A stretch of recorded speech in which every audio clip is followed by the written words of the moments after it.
6:03, and we know the temperature is rising and it's going to only get hotter and hotter here in the state of Florida and southeast Georgia. And for one Jacksonville company, that means their work can turn into a matter of life and death. The company, Pop-A-Lock, which you may know if you've ever locked your keys in the car, say they have saved almost 8,000 children in the United States last year, that were accidentally locked in vehicles. Our Renata Gregorio learned about this and the new device that daycares must have to prevent children being forgotten about and left in cars.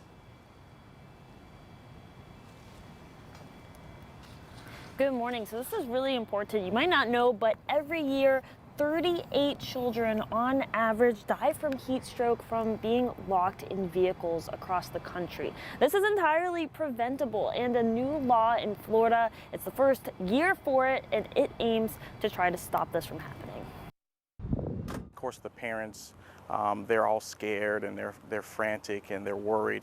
But when we get there, we rescue them pretty quickly. And get them Sid Golfin is the Jacksonville area manager for Pop-A-Lock, and the number of times he's had to rescue kids out of locked vehicles. Me personally, in the past, countless. I can't even count how many times I've had to do it. Pop-A-Lock says they saved almost 8,000 kids out of locked vehicles last year. Just a little bit. In a demonstration they gave me, it took less than 1 minute to unlock a car.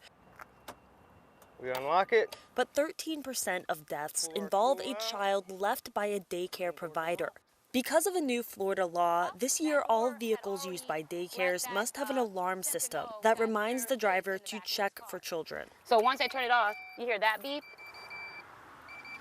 That beep is letting you know that you got 30 seconds to walk all the way to the back of this van and turn that, that button off. So it makes us walk through, check the seats, make sure there's nobody left in. I can see where you have large buses or other larger vans like this, and you would have to go back in the roads. So some kids aren't paying attention, they're playing in their backpacks. Or they fall asleep after school. Yep.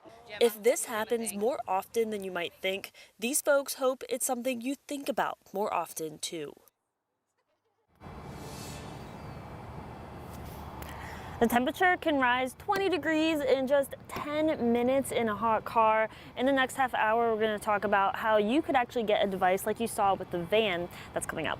Live in Jacksonville, Renata Gregorio, First Coast News, on your side.